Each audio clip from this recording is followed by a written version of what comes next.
반갑습니다. 여전히 또 이렇게 이제 뵙게 됐군요.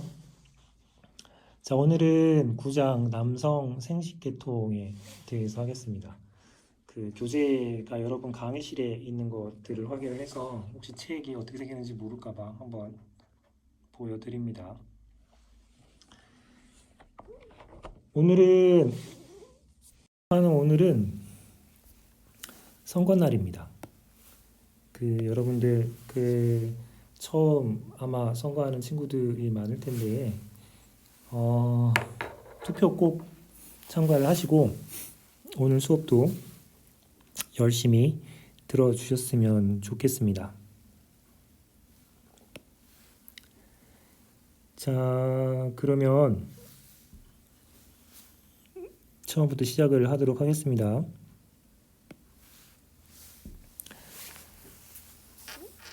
남성 생식계통에 여러분들이 이제 같이 공부하셔야 될 것들은 마찬가지입니다. 장기 이름과 위치 같이 연결해서 공부하시면 좋겠고요.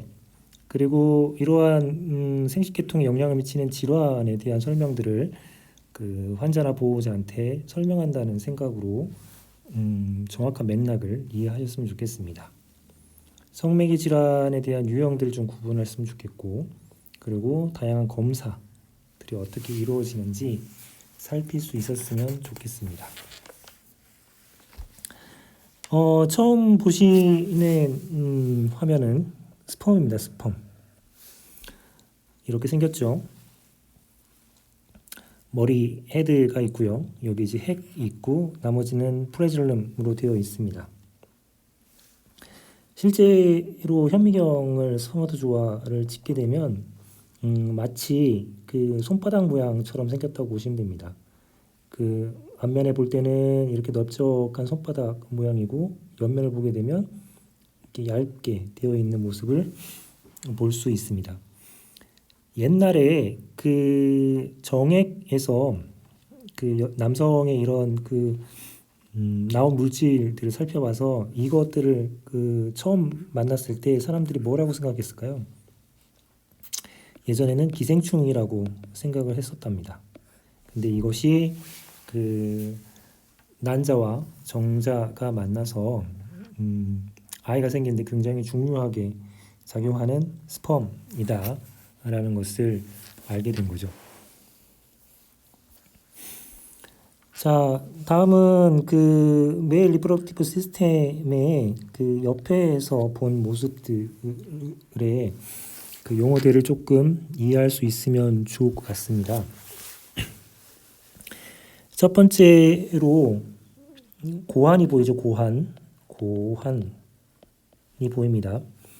유일하게 우리 몸에 있는 기관 중에서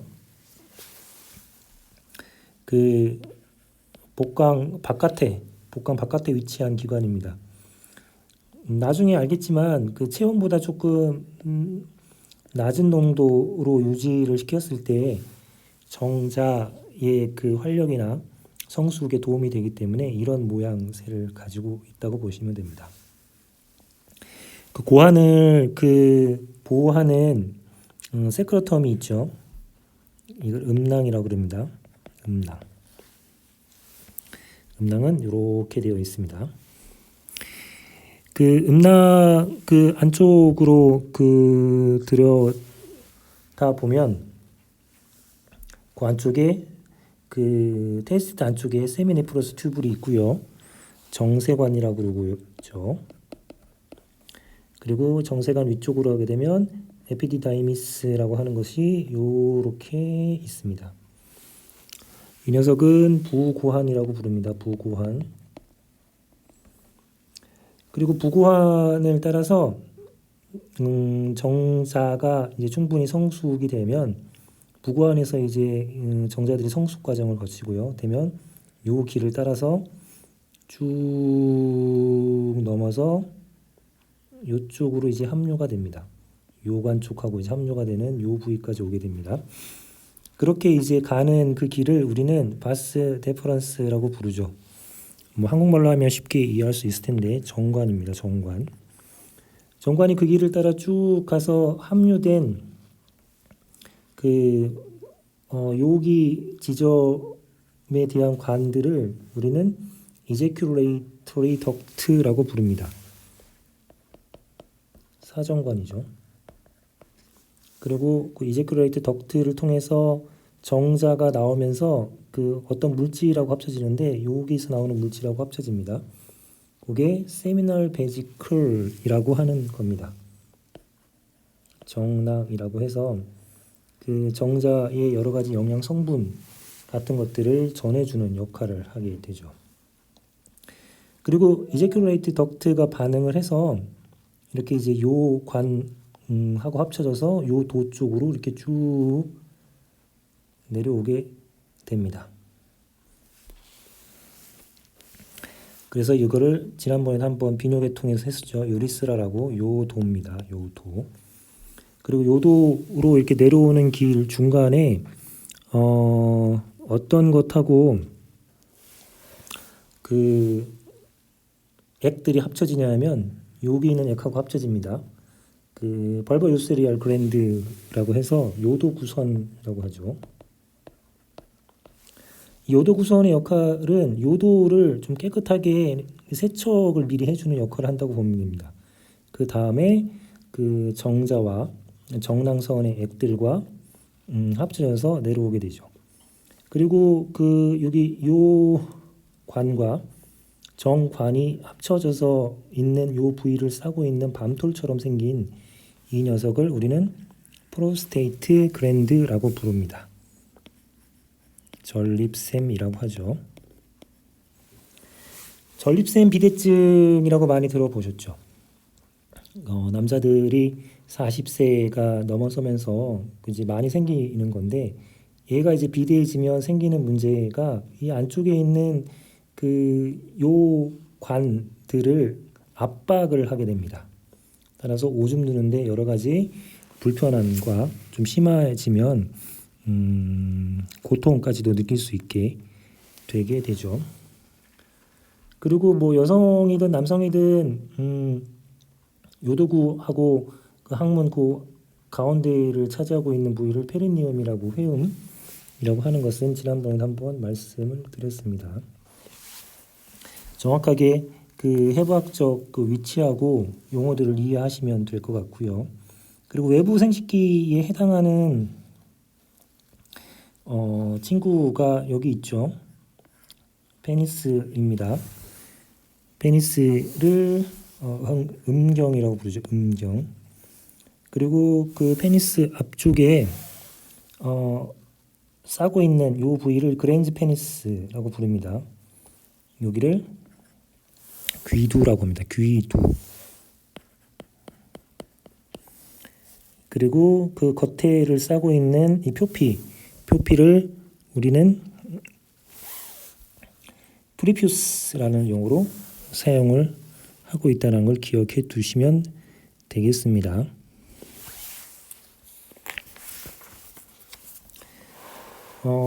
테스티스하고 에피디다이미스의 내부 구조를 살펴보게 되면 이런 식으로 되어 있습니다. 세미네프러스 튜브이라고 해가지고 굉장히 많이 이 고환 안쪽을 차지하고 있고요. 여기서 이제 정자들이 만들어지면 이 에피디다이미스 쪽으로 가게 됩니다. 여기서 정자가 성숙을 하는 과정을 밟게 되죠. 에피디다이미스를 쭉 펼치면 한 4m 정도의 크기로 된다라고 얘기를 합니다. 이 선들을 만약에 일렬로 한 줄로 펼친다 그러면 대체로 4.5에서 4.8m 정도 대단한 길이죠. 이 정도 길이가 나오는 정도로 꾸불꾸불해져 있고요. 이곳에서 만들어진 정자가 그 성숙 과정들을 거치게 됩니다. 그리고 성숙이 충분히 됐고 많이 채워졌다 그러면 이 아래쪽에서 정관을 따라서 이제 올라가게 되는 형태가 되죠. 때때로 어린아이들 같은 경우에 요게 이제 뱅글뱅글 돌아서 꼬이는 형태가 발생할 수도 있습니다. 그건 뒤쪽에서 다시 한번 말씀을 드리도록 하겠습니다.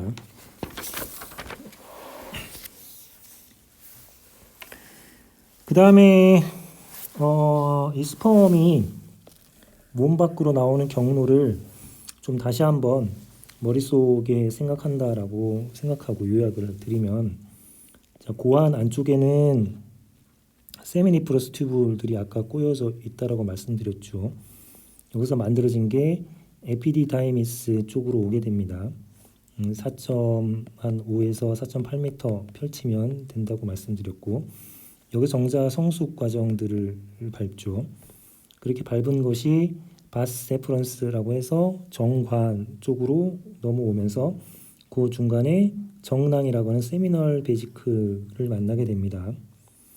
그리고 이제큐레이트리 덕트와 이제 만나서 지나고 유리스라라고 하는 요도 쪽으로 가게 되죠.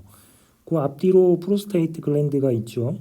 그리고 뒤쪽에 그 발보요세리얼 글랜드가 있다라는 것 말씀드렸습니다.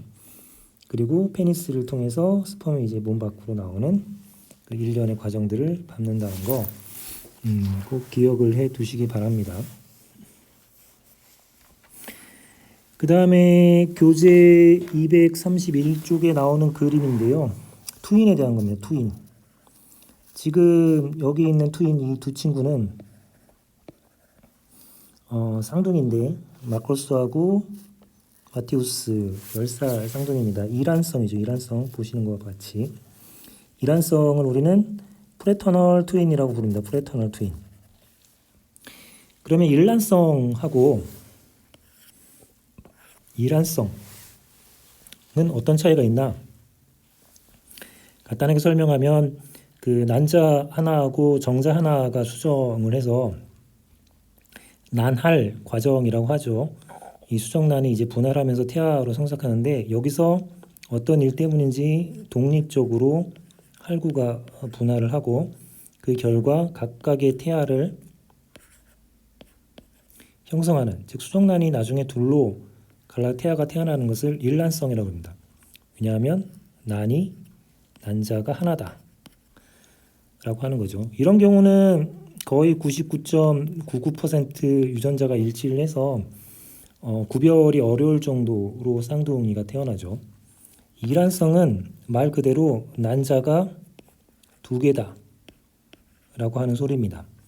그 난자가 그 배란이 보통은 한 난자만 배란이 되는 게 정상적인데, 그 여러 가지 요인에 의해서 그 여자에게 난자 배란이 두 개가 되는 경우가 생길 수가 있습니다. 이런 경우에 이제 정자하고 이제 각각의 수정을 하게 되고 각각의 태아를 형성을 하게 되죠. 이렇게 되면 유전자는 비슷하죠. 어차피 같은 부모의 난자와 정자를 가지고 있기 때문에. 그렇지만 일란성에 비해서는 차이가 발생한다라는 것을 볼 수 있습니다. 그 반일란성에 대한 경우들은 뭐 잘 일어나지 않는데, 굳이 설명을 드리면 그 난자는 하나인데 이 수정이 이제 정자하고 이제 두 개가 되면서 각각의 수정된 정자들이 이제 나눠지는 형태입니다. 이렇게 수정란이 나중에 둘로 갈라져 태아가 되기 때문에 엄마 쪽 유전자는 같게 되지만 아버지 쪽 유전자는 다르게 되는 형태가 되죠. 이런 케이스는 굉장히 드뭅니다. 일란성 쌍둥이에 대한 의학 용어를 교재를 드린 게 훨씬 더 빠를 것 같네요. 교재를 보여드리면, 자, 여기 보시면 아까 일란성 쌍둥이는 말씀드렸죠. 프레터널 트윈이라고 그래서. 그 다음에 그 일란성 쌍둥이는 아이덴티컬 트윈입니다. 아이덴티컬 트윈. 이건 설명 앞에서 드린 것처럼 한 개의 수용된 난자가 이제 나중에 이제 분열이 돼서 태어나는 것을 아이덴티컬 트윈이라고 하면 되죠. 그 교재를 보다 보면 이 하이라이트들을 만나시게 될 겁니다. 이 하이라이트들은 그 밑에 설명들이 있고, 그 이쪽 설명에서 여러분들이 조금 이해를 하시면 좋은 것 중에 하나가 그 시멘하고 스펌, 이것을 혼동하지 마십시오. 시멘은 사정하는 동안 요도로부터 몸 밖으로 배출하는 걸쭉한 흰색의 분비물이고요. 스펌은 고안에서 발달하는 세포입니다. 따라서 시멘, 정에게는 정자가 갖고 있겠죠. 정자를 생성한다라고 하는 가정하에서요. 따라서 교재를 보실 때 실수하고 오해하기 좋은 부분들을 하이라이트가 되어 있으니까 그 부분 잘 참고해서 이해하셨으면 좋겠습니다.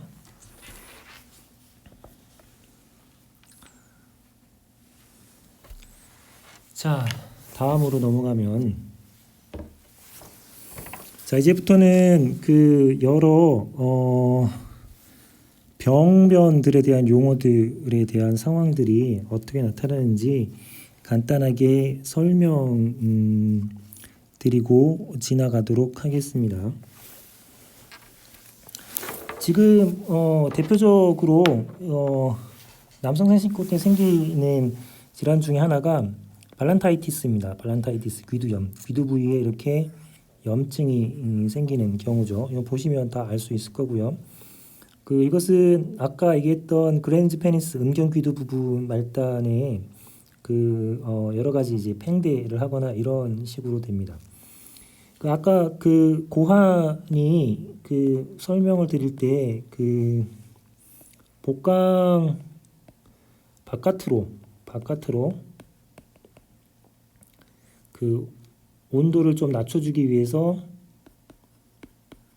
위치한 해부학적으로 위치한 곳이라고 했죠. 근데 만약에 복강 바깥으로 나오지 못하고 복강 안에 있으면 어떻게 될까요? 복강 안에. 그러면 이제 고환의 기능이나 정자 생성에 문제가 생기겠죠. 복강 안에 있는 그 고환을 우리는 뭐라고 부르냐면 클립토키리즘이라고 하는 잠복고환 이라고 부릅니다. 잠복고환이요. 그 잠복고환을 하게 되면 음낭을 잘 만지면 이제 그 고환이 음낭 안에 없는 것을 알 수 있게 됩니다.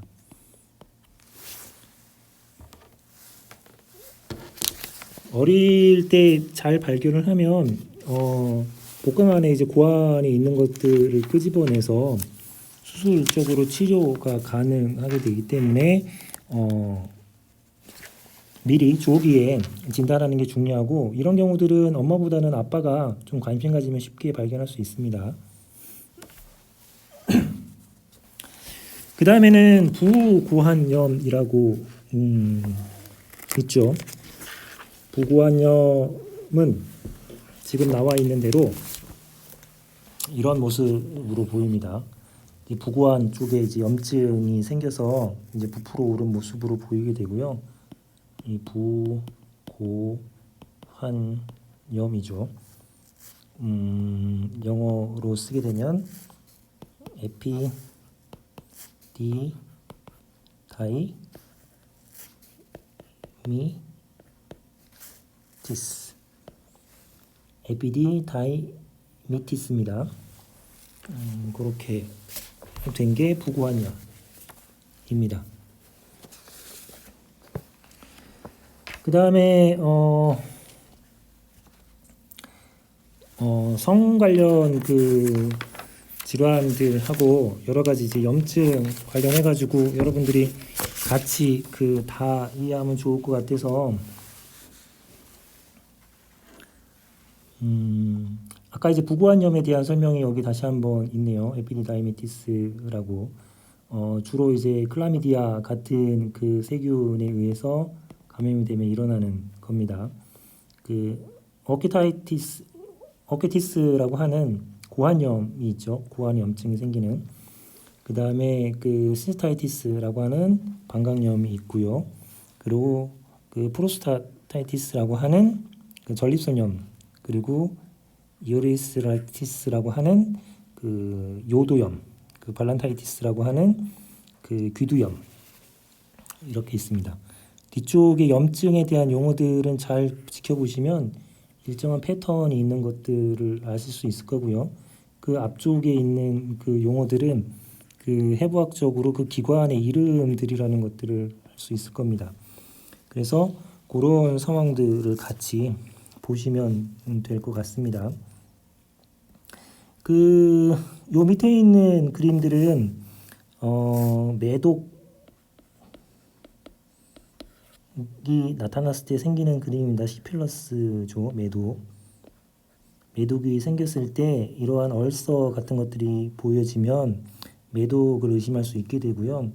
단순히 이제 바이러스 감염, 헤르피스 또는 허피스 바이러스라고 하죠. 이 바이러스 감염에 의해서는 요런 정도의 그 모습들이 나타나는 걸로 봐서 간단하게 어떤 상태에 문제가 생겼구나라는 것을 알 수 있게 됩니다.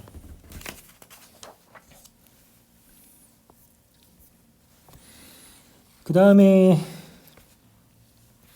고한 그 음낭 쪽에 이런 식으로 이제 물이 고이는 경우가 생길 수가 있게 됩니다. 그 물 음낭종, 음낭수종, 하이드로실이라고 표현을 하죠. 어떻게 치료를 할까요? 뭐 간단하게 주사바늘을 꽂아서 빼냅니다. 주사기로 흡입하는 방법으로 치료를 하는 게 보통 가장 일반적인 거고요. 그 다음에 그 아주 그 어린 그 아이일 때 특히 태어난 첫 해 그리고 아주 활동이 활발한 사춘기 시절에 흔하게 나타나는 게 이겁니다. 테스티큘라 토션이라고 하는 고한 꼬임이라고 얘기를 하죠. 그 고환으로 그 내려오는 그 혈액들하고 이런 부분들이 둥글둥글 이제 꼬이게 되는 겁니다. 이런 경우에 발견하면 이제 아프니까 이제 수시간 안에 수술을 통해서 꼬인 걸 풀어줘야 됩니다. 안 그러면 이제 어떤 사태가 벌어질지는 여러분들이 뭐 상상을 해보시면 알 것 같고요. 그 다음에 그 고환에 이제 그 오는 혈관들이 여기 이제 빨간 거는 동맥이고요. 이제 왔다가 충분히 영양분하고 노폐물을 한 다음에 이제 올라가는 정맥을 볼 수 있죠. 여러분들이 이제 정맥류라고 하는데요. 고환에 있으니까 고환 정맥류, 그 바리코실이라고 하는 표현으로 씁니다. 그 혈관이 정맥류 또는 뭐 때때로 동맥도 있으면 동맥류라고 이제 표현하는데 이걸 이해하는 방식은 간단합니다. 혈관이 이렇게 있다고 칩시다. 그 혈관 그 벽들을 조금 잘 하기 위해서 좀 두껍게 칠해 보겠습니다.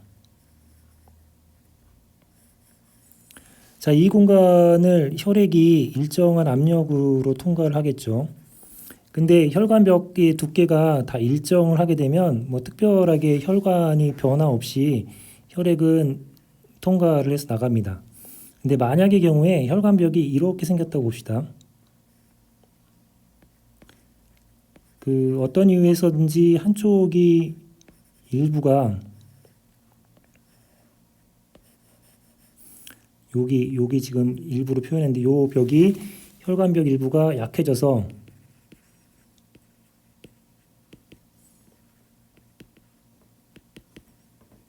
이런 식으로 됐다고 치면 일정한 압력의 혈액들이 통과를 하면서 압력들을 가하겠죠. 압력들을. 그러면 여기 약한 혈관벽의 압력을 받아서 이런 식으로 부풀어 오릅니다. 이렇게 해서 그 정맥들이 이렇게 그 약한 혈관벽들을 부풀어 올려서 생긴 형태, 이것을 우리는 그 정맥류라고 부르죠. 정맥류. 정맥류가 나타나면 어떤 위험이 있을까요? 제일 간단한 위험성은 뭐냐면 갑자기 혈액의 압력이 세졌다고 상상을 해봅시다. 그러면 이렇게 부풀어 오르다가 이쪽 부분이 이렇게 터져버리는 일들이 발생할 수가 있게 됩니다. 그러면 일이 생기겠죠.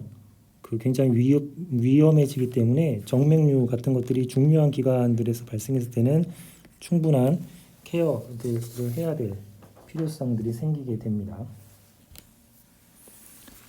자, 그 다음에 아까 그 잠복 고환증이 생겼을 때 시술하는 부분들에 대한 설명들을 드리면 고환 고정 술이라고 합니다. 그 오키오 팩시, 이거 좀 잘 안 보이니까 좀 크게 적어드리면 오키오 팩시입니다. 고환 고정술.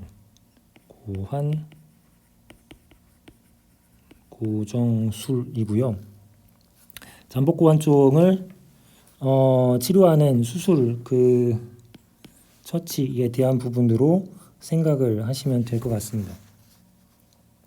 뭐 제일 좋게는 abdominal 그 이쪽을 인서션 해가지고 그 고환을 잠복된 고환들을 이런 식으로 끄집어냅니다. 끄집어낸 것을 음낭 쪽으로 이제 집어넣어서 배치시켜서 시술을 해주는 이 방법들이 고환 고정술이 되겠습니다. 그 다음에는 이제 고환종에 대한 말씀을 드릴 텐데요. 세미노마입니다. 고환종. 일종의 그 암이죠. 그 고환에 이러한 그 여러 가지 세포들 때문에 이제 발생하는 이제 고환종이 생길 수가 있고요. 그 세미 그 네프로스 튜브라든가 거기서 이제 암이 발생하는 경우고, 그 다음에 고환에 있는 그 스펌이 될 녀석들 때문에 암이 발생하는 형태들을 엠브리오널 카시노마라고 합니다. 폐암 암종 이런 식으로 생깁니다. 그래서 그 세정관의 그 세포들이 문제가 생겨서 암이 생기는 거는 세미노마이고요. 세정관 안쪽에 스펌들이 있겠죠. 이러한 세포들의 문제가 생겨서 생기는 것은 엠브리오넬 카시노마라고 보시면 될 것 같습니다. 그리고 이러한 그 고환에 문제가 생겨서 이러한 암이 굉장히 그 심각해진다 그러면 고환을 절제할 수밖에 없게 됩니다. 그 오키텍토미를 하게 되죠. 고환 절제술이요. 고환을 끄집어내서 이런 식으로 절제를 하게 됩니다. 그 남자들이 이제 40대, 요즘엔 40대 초반부터 이제 주로 많이 생기는데요.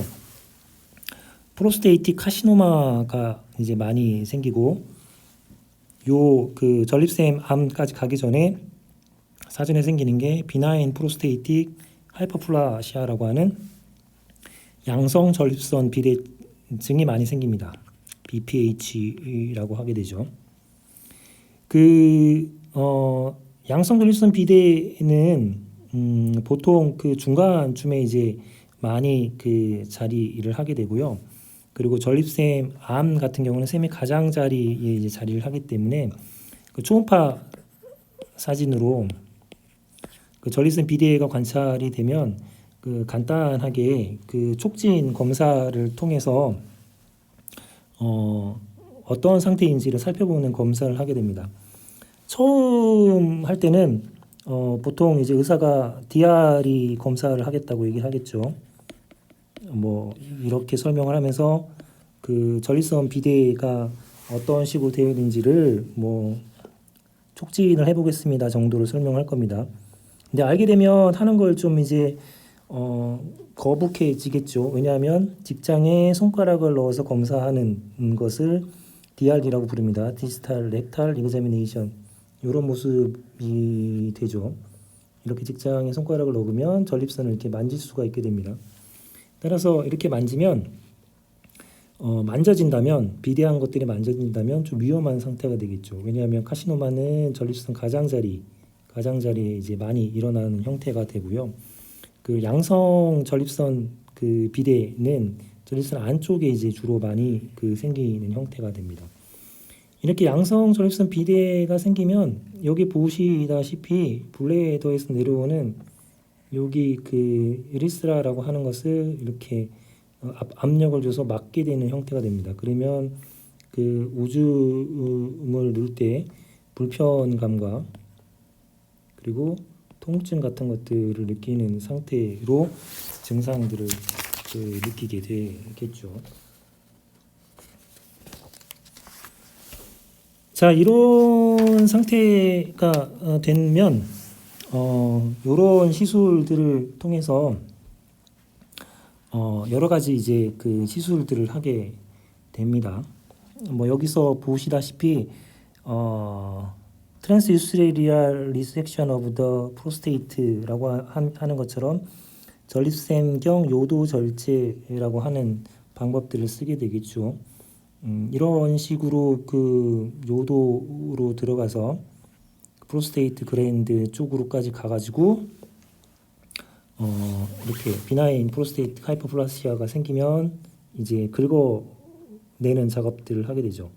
그 전기에 이제 그 뜨거운 루프를 통해 가지고 긁어내는 상황으로 이 하이퍼플라시아를 제거를 하게 됩니다.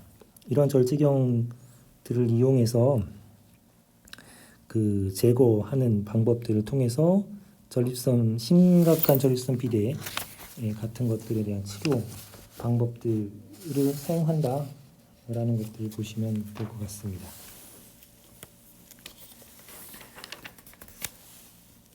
자, 그 다음에는 조금 독특한 건데요. 그 태어나는 남성 아이들의 300명당 1명 정도 꼴로 나타난다고 합니다. 비율로 따지면. 그 보통은 성장을 하면서 요도를 이게 이 프리피스라고 하는 것들이 잘 그 막아서 그 요도가 이 끄트머리까지 오게 되는데 이쪽이 그 잘 그 막히지 않아서 요도 끝이 이 중간쯤에서 오픈되는 형태가 그 생길 수가 있습니다. 이런 것을 우리는 하이퍼스파디어스라고 하는 요도 및 열림증, 요도 하열이라고 하는 표현으로 쓰게 됩니다. 뭐 치료들은 여기 그 프로피스를 끌어다가 끝까지 이제 막아주면 간단한 상황이어서 뭐 심각하게 느낄 필요는 없을 것 같은데 어쨌든 이런 그 요도 및 열림증이라고 하는 형태가 300명 출산하는 남아들 중에 1명꼴로 발생을 한다라고 하는 거죠. 그리고 그 여러분들이 가장 그 실수하고 이해도가 낮은 것 중에 하나가 포경이라고 하는 용어입니다. 포경의 정확한 그 의학적 용어를 확실하게 이해해 두시기 바랍니다. 포경은 피모시스라고 합니다. 피모시스. 이 피모시스 상태는 이런 상태가 나타나는 겁니다.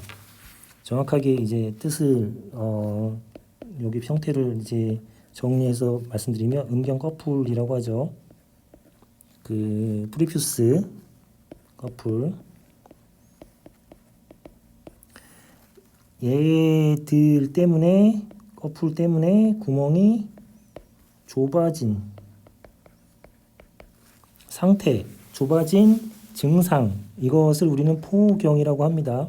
끄트머리 구멍을 이 프리푸스가 감싸고 있는 형태.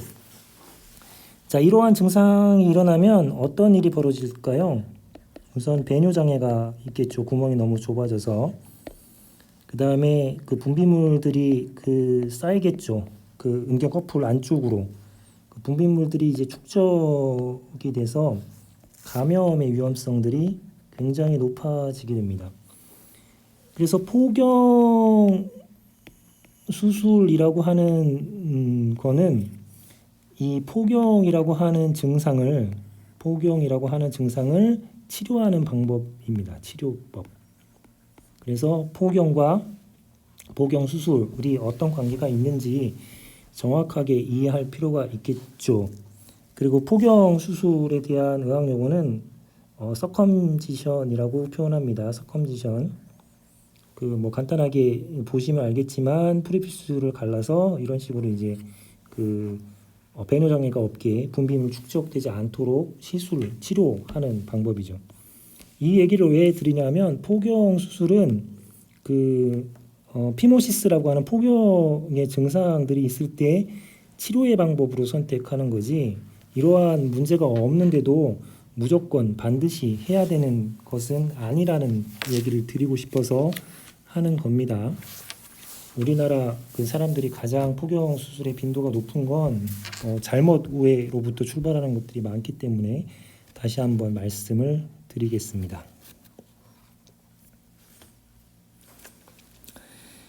그 다음에는 그 여러 가지 생식기 그 감염 그 질환 병들에 대한 말씀들을 드리겠습니다. 그 중에 그 가장 대표적인 게 고노리아라고 하는 임질이죠. 음경에서 이제 분비물 형태들을 이제 이런 식으로 볼 수가 있게 됩니다. 고노라고 하는 그 뜻을 뭐 좀 살펴보면 씨앗이라고 하는 뜻을 갖고 있습니다.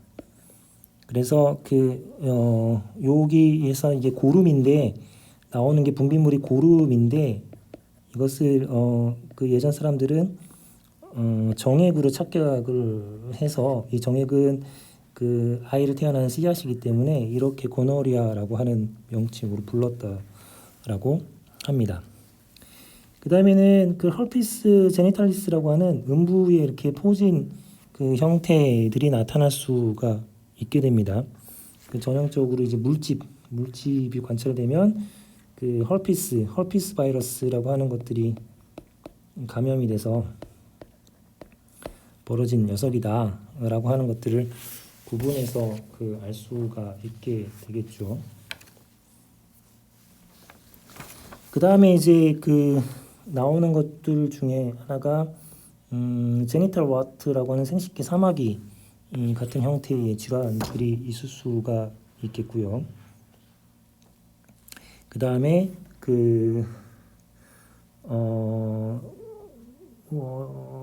시필리스라고 하는 매독이 있을 수 있죠. 그 예전에 그 스몰팍스라고 하는 불렸던 이 천연두를 이렇게 불렀죠. 그 천연두가 그 사람들을 굉장히 많이, 이거보다 더 그 대단한 녀석이라서 그레이트 박스라고 그 불렸던 친구가 바로 이 매독입니다. 매독. 그 예전에 우리나라 그 1950년도에 가장 이제 많이 그 걸렸던 질환 중에 하나가 이 매독과 기생충 감염 같은 것들이었죠. 그래서 그 굉장히 많았다라고 보시면 되고요. 이러한 그 매독이 초기 그 증상 때는 이렇게 음경의 궤양 같은 것들을 발생을 시키게 됩니다. 이러한 궤양들이 이제 일기 매독이라면 이 녀석들이 조금 더 그 발전을 해서 증상들이 조금 진척이 되면 그 손바닥이 이제 발진을 보이는 2기 매독 상태까지 가고요. 그리고 이러한 상태가 사라지면 그 3기 매독까지 가게 되면 뇌나 척수 그리고 심장 이런 데까지 이제 문제를 일으키는 친구로 발전을 하기 때문에 상당히 그 위험한 친구가 되죠. 그런 상황들을 조금 이해를 하면 좋겠고, 그런 그 예전에 그 사람들의 경험 때문에 그 지금도 건강진단에 이러한 그 성병과 관련되어 있는 진단을 한 게 이제 포함되도록 직장을 들어갈 때 검사하도록 하는 게 아직까지 남아있는 상태라고 보시면 될 것 같습니다. 그리고 이러한 생식기 사마귀 같은 이러한 와트 같은 경우는 주로 어떤 친구의 감염에 의해서 벌어지냐 하면 HPV 바이러스라고 해서요. 휴먼 파필로마 바이러스죠. 이것에 감염이 되면 남성들은 이런 형태의 생식기 사마귀 같은 것들이 일어날 수 있게 됩니다. 자, 이제 거의 다 왔는데요.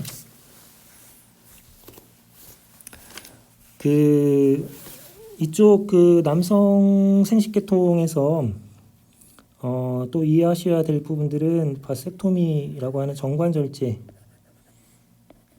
부분입니다. 바섹토미는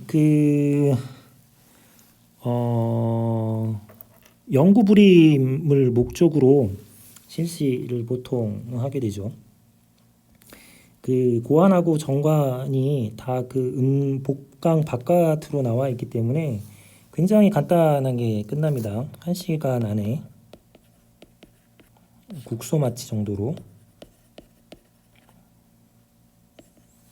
끝나는 수술이라고 하기에는 조금 그럴 정도의 시술이라고 보시면 되겠죠. 바섹토미라고 부릅니다. 여기 부위는 인시션을 하고 요 부위의 정관을 일부 잘라내고 나머지 정관들을 이런 식으로 이제 묶어 놓죠. 이렇게 묶는 이유는 혹시 다시 이 부분을 이으려고 하는 일들이 다시 생길 수가 있겠죠. 그래서 조금 미래를 위해서 이런 식으로 바섹토미를 실시한다라고 이해를 하시면 될 것 같습니다.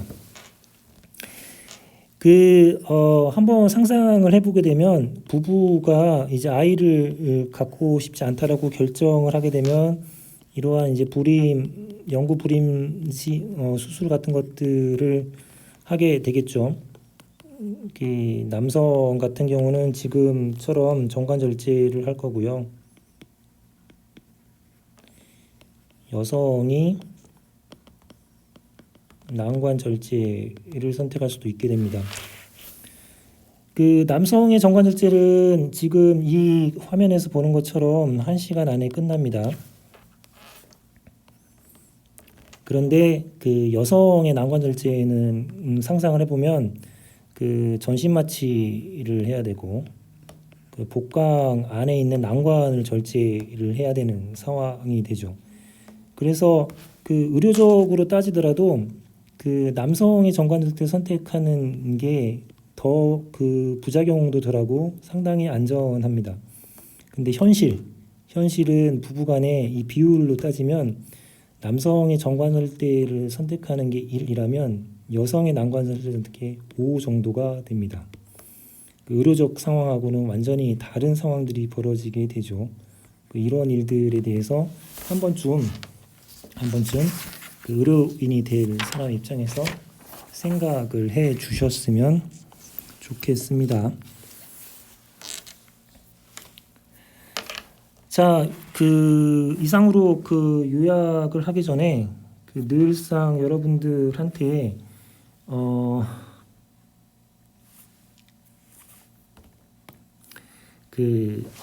마지막 장에 이제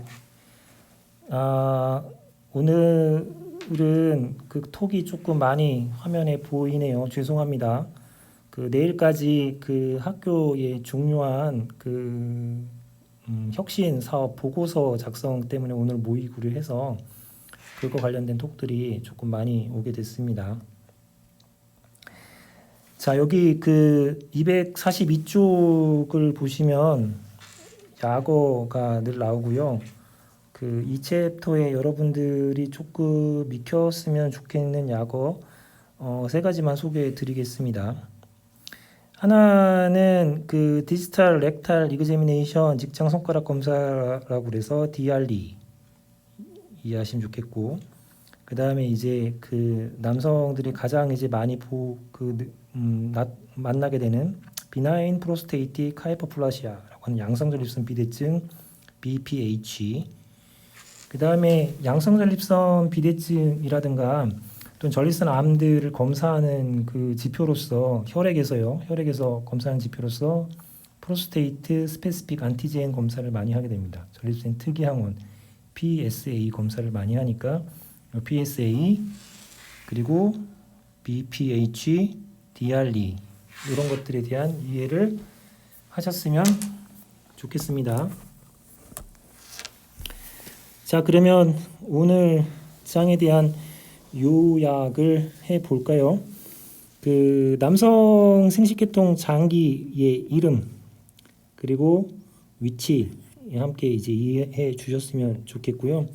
그 다음에 남성 생식계통에 영향을 미치는 질환에 대한 설명들을 조금 하시면 좋겠고, 그 매독이라든가 아니면 임질 이런 것들에 대한 유형을 좀 구분할 수 있으면 좋겠다는 말씀 드렸습니다. DRE를 포함한 여러 이제 검사일 처치에 대한 약어들을 잘 활용할 수 있으면 좋겠다는 설명을 드렸습니다. 자, 이렇게 그 남성 그 생식계통에 대한 설명들을 마치겠고요. 의대에서 최근에 이제 여러분들한테 그 이야기하는 결정을 지켜 보니까 4월 27, 28, 29일에 그 여러분들을 학교로 모이게 해서 그 대면 시험을 예정하고 있는 것 같습니다. 그래서 여러분들 각각 다 4월 10일부터 그 체온에 대한 체크들을 하면서 기숙사에 들어올 친구들에 대한 부분들을 체크하고 있는 것 같으니까 열심히 여러분들 그것에 대한 상황들을 잘 해가지고 학교에서 잘 만날 수 있게 되길 기대하고요. 이번 챕터에 대한 것도 여러분 뭐 늘상 하듯이 그 줌에서 또 만나겠습니다. 줌에서 언제 그 만날 거냐 하면 4월 17일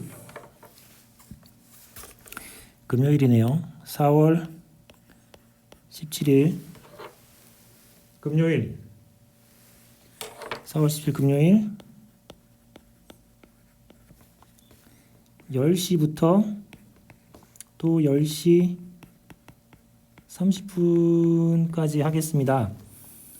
줌 어플을 깔고 들어오는 방법은 지난번에도 설명드렸죠. 819-271-0752입니다. 예, 그 시간에 또 기다리고 있을 테니까 이제는 이 줌에서 여러분들 질의응답 받는 거 3번째인데요. 그 하고 싶은 질문들 미리 생각하고 들어오시면 좋겠습니다. 그때도 보니까 다들 좀 어색하고 낯설어서 그런지 서로 그냥 웃기만 하다가 시간을 좀 보내는 경향이 있어서 미리 질문들 생각하고 들어오시면 서로 많은 그 정보들을 얻을 수 있을 거고, 그리고 지난번에 들어왔던 친구들은 다들 따로 아마 카톡 방들을 마련해서 서로 소통을 하고 있을 겁니다. 그런 장점들이 있으니 지난 2번 시간에 들어오지 않았던 친구들도 이번에는 조금 만날 수 있으면 좋겠습니다. 그러면 오늘 그 남은 시간 투표 잘 했기를 바라고요. 금요일날 4월 17일 금요일날 10시부터 10시 30분까지 또 질의응답 시간에 만나기로 하겠습니다. 감사합니다. 고생하셨습니다.